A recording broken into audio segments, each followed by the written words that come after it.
الإسلام ديني ومحمدا رسول الله ويقيني.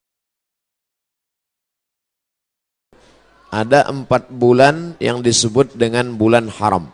Yang pertama Zulhijjah, yang kedua Zulqa'dah, Zulhijjah, Muharram, dan Rajab. Salasun mutawaliyatun. Ada 3 bulan yang berurut-urut. Ada 3 bulan yang tak terpisah. Itulah dia Zulqa'dah, Zulhijjah, dan insya Allah tak lama lagi kita akan masuk ke bulan Muharram. Sedangkan yang 1 bulan ini ma baina Jumada wa Sya'ban, terletak di antara bulan Jumadil Akhir dan bulan Sya'ban, yaitu disebut dengan bulan Rajab. Jadi pada bulan-bulan ini kita dianjurkan beramal. Amal yang paling afdal adalah melaksanakan puasa-puasa sunat. Khusus untuk bulan Muharram nanti itu ada puasa sunat yang disebut dengan puasa Asyura. Jadi kita catat tanggalnya, insya Allah nanti tanggal 1 September itu bertepatan 1 Muharram, berarti nanti pas pada tanggal 9, yang paling bagus puasa itu tanggal 9, 10, 11. Kalau tidak sanggup 3 hari, karena kata Nabi SAW, jangan sama puasanya dengan puasa Bani Israel. Khaliful Yahud. Bedakan puasa kamu dengan puasa orang Yahudi. Orang Yahudi itu puasanya cuma tanggal 10 saja. Maka supaya kita beda dengan Yahudi, puasa 9, 10, 11. Kalau tak sanggup 9, 10, 11, pilih 2 hari saja, 9, 10. Nah, ketika Nabi sampai ke kota Al-Madinah Al-Munawwarah, Nabi melihat orang-orang Yahudi di Madinah itu puasa. Di Madinah ada 3 orang Yahudi. Yahudi Bani Nadir, Yahudi Bani Quraizah, Yahudi Qainuqa. Mereka tak makan, tak minum pada hari itu. Nabi bertanya, "Ma hadza?" Hari apa ini? Mereka menjawab, "Hadza yaumun salihun." Ini hari yang baik. Najjallahu fihi Musa wa aghraqa fihi Fir'aun. Hari ini Allah menyelamatkan Nabi Musa dan menggelamkan Fir'aun laknatullah alaih. Maka kemudian mereka bersyukur kepada Allah dengan melaksanakan puasa pada tanggal 10 karena Allah sudah menyelamatkan Musa alaihi salam dan menenggelamkan Fir'aun. Maka Nabi Muhammad SAW berkata, "Nahnu ahaqqu bi Musa minhum." Kami lebih berhak terhadap Nabi Musa daripada mereka. Maka Nabi pun melaksanakan, memerintahkan fa'amara bi siyamihi. Nabi memerintahkan puasa. Jadi tentang puasa Asyura ini tidak ada ikhtilaf antara ulama tentang disyariatkannya berdasarkan hadis-hadis yang sahih tuntunan Nabi Muhammad sallallahu alaihi wasallam. Oleh sebab itu kita yang berbadan sehat, khususnya bagi perempuan yang banyak punya hutang puasa kemarin, dengan berpuasa di Asyura 9, 10, 11 dia sudah bisa mengqadha, mengganti 3 hari puasa yang tinggal. Karena perempuan yang kemarin tinggal puasanya di bulan Syawal, di bulan Muharram, di bulan Ramadan, itu bisa diganti di bulan Syawal sebanyak 6 hari.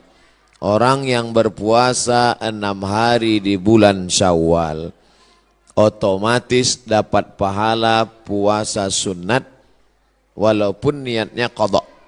Begitu kata Imam Abu Zakaria Al-Ansari dari kalangan mazhab Syafi'i yang disebutkan dalam kitab Fatawa Al-Azhar oleh Syekh Atiyah Saqar. Niatnya niat qadha saja, tidak niat sunat. Karena kalau niat sunat qadha tak dapat. Tapi kalau niat qadha maka otomatis pahala puasa sunatnya dapat. Begitu juga dengan orang yang puasa Senin Kamis, niat qadha dia hari Senin, maka qadhanya lunas dan pahala Senin dapat. Niat qadha dia hari Kamis, pahala qadhanya dapat dan otomatis dapat pahala puasa sunat. Begitu juga dengan nanti 3 hari di bulan Asyura, di bulan Muharram itu 9, 10, 11. Niatnya niat qada. Nawaitu sauma qada'in. Saya berniat puasa qada mengganti yang Ramadan tinggal kemarin. Apakah karena haid, maaf cakap, atau karena menyusukan anak, atau karena mengandung anak, atau karena baru melahirkan karena nifas. Maka mesti diganti. Cara yang paling efektif adalah sekali dayung 2-3 pulau terlampaui. Walaupun ini masalah perempuan, tapi laki-laki mesti tahu. Karena semua laki-laki punya istri, punya anak perempuan, punya kakak perempuan, punya adik perempuan. Inilah perlunya fiqhul mar'ah, fikih perempuan. Dengan melaksanakan puasa, badan sehat. Karena ternyata makanan yang kita makan itu banyak bakteri racun di dalamnya. Kenapa padi kita bisa tumbuh tak ada dimakan wereng? Karena ternyata disemprot dengan pestisida. Kenapa buah apel yang kita makan itu tidak berulat? Karena ternyata ulat tak mau memakan apel karena ada pestisida. Bahkan ikan asin yang kita makan pun itu kena formalin. Makanya tak dikerubungi lalat. Lalat pun tak mau. Kita aja yang mau makan ikan asin tuh. Oleh sebab itu orang yang pandai ditengoknya mana ikan asin yang tak dikerubungi lalat tak dia beli. Walaupun nampaknya segar. Begitu juga dengan ikan. Dulu kita tahu ikan cuma di es saja. Sekarang ikan disiram, direndam pakai formalin. Akhirnya kita memakan racun. Maka muncullah ada kanker darah, kanker tulang, kanker cancer kata orang barat. Tak ada obatnya sampai sekarang. Ternyata penyakit-penyakit ini bisa hilang dengan menerapkan namanya terapi fasting. Fasting artinya menahan makan. Orang barat tak tahu puasa. Mereka tetap makan buah, makan ringan, minum air putih. Tapi mereka tak makan dari pagi sampai siang sampai malam. Ternyata kalau kita tidak makan, maka badan kita memakan diri kita sendiri. Itulah racun-racun hilang di dalam badan. Kalau orang menerapkan terapi fasting tak makan ini selama 8 hari dalam sebulan. Subhanallah, Masya Allah. Ini belum lahir Nabi, belum lahir lagi orang yang menemukan penyakit ini sudah diajarkan oleh Nabi Muhammad SAW. 8 hari tak makan dalam sebulan, Senin Kamis, Senin Kamis, Senin Kamis, dan Senin Kamis. Maka siapa yang melaksanakan puasa Senin Kamis, tapi yang lebih bagus lagi adalah lebih banyak daripada Senin Kamis. Karena kalau Senin Kamis cuma 8 saja, tapi yang lebih banyak daripada itu adalah 15 hari. Ahabbus saum ilallah saumi Daud. Puasa yang paling disukai Allah adalah puasa Nabi Daud alaihi salam. Yasumu yauman, puasa hari ini, makan besok. Puasa hari ini, makan besok. Adapun saya menyampaikan tentang puasa ini karena kebetulan kita di hari baik, bulan baik. Bukan berarti saya sedang puasa, tidak. Jadi jangan nanti ketika diajak makan, Ustadz tuh cuma pandai ceramah aja itu. Buktinya dia makan juga. Ini pun ceramah ini tak terlalu lama. Karena tadi saya dapat kabar cepat sikit, kepiting ini udah mau lari gitu. Bapak Ibu yang dimuliakan Allah Subhanahu wa taala, oleh sebab itu nampaknya di masa akan datang tak bisa lagi kita ceramah dalam masjid, mesti dibuatkan pentas karena jamaah mengamuk-ngamuk. Ini kalau dipeturutkan betanggalan pintu-pintu masjid ini nanti lama-lama. Saya beberapa tablik akbar nih saya minta supaya di dalam masjid. Karena kalau di keramaian ini dibuat pentas, orang ramai, tak semuanya senang. Banyak juga yang takut nengok orang banyak. Nah, jadi saya minta ke panitia dalam masjid aja. Biar supaya tenang, lebih sejuk. Rupanya masyarakat tak bisa dibendung. Nah, inilah buktinya. Mengok, melimpah ruah. Kasihan, di masa akan datang nanti panjang umur, sehat badan, kita buat di stadion lapangan sepak bola. Untuk hari ini sabar-sabarkan aja dulu. Nah, jadi yang di luar menengok, tengok aja lah layar TV itu sama macam menonton TV One hari biasa. Nanti saya sampaikan, selesaikan dulu pesan-pesan ini. Setelah itu nanti saya jawab beberapa pertanyaan. Setelah itu kami pun akan langsung menuju airport. Karena saya akan berangkat pulang. Ini tausiah yang terakhir. Mudah-mudahan tausiah yang terakhir ini yang terbaik insyaallah. Jadi intinya pulang nanti Bapak Ibu sekalian, bapak-bapak sampaikan pesan ke istrinya supaya mengganti puasa. Nanti kalau ada yang bertanya apa isi ceramah Ustaz Somad tadi, supaya kau ganti puasa. Karena suami disuruh Allah, ya ayyuhalladzina amanu, wahai para suami, qu anfusakum, jaga dirimu, wa ahlikum, istrimu, anakmu, naro, jaga dari api neraka, yaitu dengan melaksanakan puasa. Ibu-ibu, perempuan-perempuan banyak tahan makan, tahan minum. Apa nama programnya? Diet. Dia mau diet, kurus. Diet, tahan makan, tahan minum. Tapi orang diet tak dapat pahala. Tapi kalau orang puasa, dua-duanya dapat. Pahala dapat, qadha lunas, pahala sunat dapat, diet menyusul. Dengan syarat jangan diganti di waktu malam. Karena banyak juga mengqadha puasa di waktu siang, mengqadha makan di waktu malam. Nah, tak dapat apa-apa. Oleh sebab itu maka badan sehat, otak sehat, orang yang sedang melaksanakan puasa menanamkan takut kepada Allah Subhanahu wa taala. Takut menganiaya orang, takut menengok yang haram, takut membicarakan aib orang. Kalau sedang puasa Asyura itu nanti mana ada orang mau membicarakan aib orang lain? Ibu-ibu yang ditelepon kawannya cerita tentang tetangga, anak si fulan, istri si fulan, tak mau dia bicara. Jangan bicarakan aib orang lain, stop. Nanti malam baru kita bahas, kata dia. Haram, tak boleh. Man lam yada qaulaz zur, siapa yang tak meninggalkan cakap kotor, cakap yang tak baik, membicarakan aib orang lain, menganiaya, falaisa lillahi hajatun fi ayyada ta'amahu wa syarabahu. Tak ada gunanya dia tahan makannya, dia tahan minumnya kalau tidak menahan cakap kasar, aib, ghibah, namimah. La yadkhulul jannatan lamamun, tak masuk surga orang yang membawa-bawa cakap orang. Cakap si A tentang si B disampaikan oleh si B kepada si C, beradu kepala si B dengan si C gara-gara si B. Oleh sebab itu dalam hadis dikatakan Nabi membelah pelepah kurma, Nabi tusukkan ke suatu makam. Sahabat heran, kenapa kau tusukkan pelepah kurma itu ya Rasulullah? Kata Rasulullah, ini orang yang di dalam kubur ini sedang kena azab. Azab apa? Azab kubur. Itulah makanya sebelum salam kita berdoa, Allahumma inni a'udzubika min azabi jahannam wa min azabil qabri. Minta jauh dari azab kubur. Kenapa dia di azab kubur ya Rasulullah? Ada dua dosa dia. Yang pertama, kena azab kubur karena namam, membawa-bawa cakap orang. Oleh sebab itu kalau lidah ini terpancing mau bicara aib orang lain, stop, diisi dengan zikir, tasbih, tahmid, takbir, tahlil. Tasbih, subhanallah. Tahmid, alhamdulillah. Takbir, Allahu akbar. Tahlil, la ilaha illallah. Kalimatani, dua kalimat. Khafifatani alal lisan, ringan di lidah. Thaqilatani fil mizan, berat pada timbangan hari kiamat.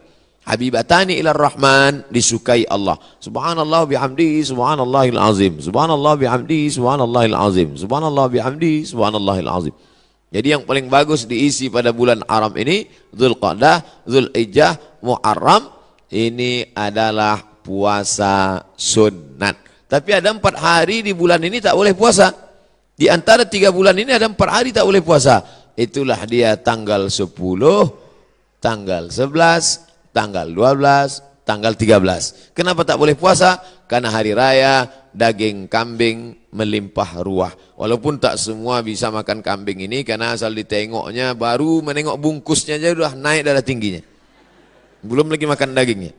Nah, adapun sekarang, inilah masanya membakar kolesterol, membakar karbohidrat, membakar yang kita makan pada saat penyembelihan hewan kurban kemarin.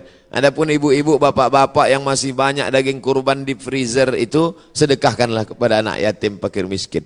Ini udah hari raya yang keberapa ini di bulan Dzulhijjah. Sudah mau habis bulan Dzulhijjah, masuk bulan Muharram. Tapi kulkas masih banyak yang belum bisa ditutup. Masih menyipak kaki kambing itu lagi. Oleh sebab itu, maka ini menunjukkan kita ini ada sifat tamak. Ada sifat tak ingin rezeki kita itu dimakan orang lain. Padahal puncak keimanan adalah la yu'minu ahadukum, kamu tak beriman hatta yuhibba li akhihi, sampai kau sayang kepada saudaramu ma yuhibbu li nafsihi, sama macam sayang pada diri sendiri. Tak sampai hati kita, makanan itu hanya lewat di leher kita. Kalau enak rendang kambing, gulai, soto, capcay, sop itu di lidah kita, di leher kita, maka kita bagikan kepada yang lain. Makanya kata Nabi SAW, idza tabakhta fa'akthir ma'aha. Kalau kau masak, banyakkan kuahnya. Kita disuruh masak banyak kuah. Untuk apa? Bagi kepada tetangga.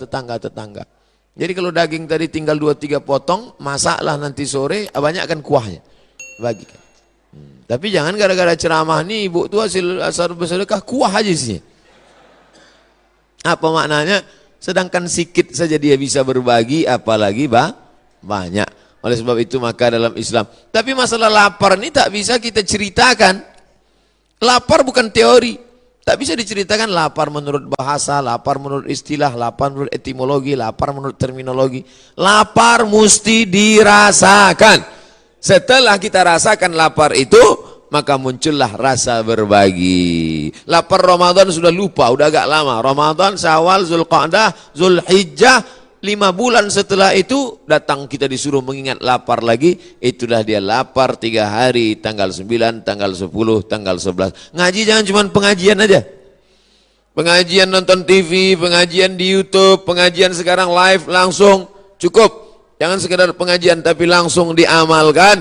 Pulang dari sini ambil spidol, tengok mana kalender. Tanggal 9, tanggal 10, tanggal 11, garis di bawah, puasa Asyura.